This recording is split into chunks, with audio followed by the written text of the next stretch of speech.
हमारे दरमियान जो भी हो वो तो पता नहीं, मगर मैं तुम्हारे साथ खुद को मुकम्मल महसूस करती हूँ। जानते हो, तुम्हारे साथ लगता है जैसे जिंदगी में सब कुछ ठीक हो गया है।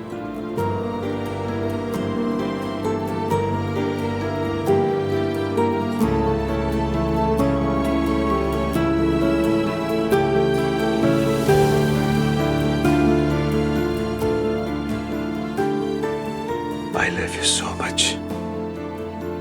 बेटू,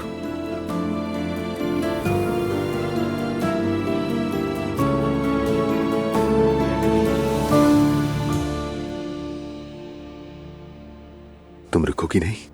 टाइम बहुत हो गया है, मुझे घर जाना चाहिए। ये जगह भी तो तुम्हारा घर ही है ज़ैनब। तुम चाहो तो इसे घर बना लो।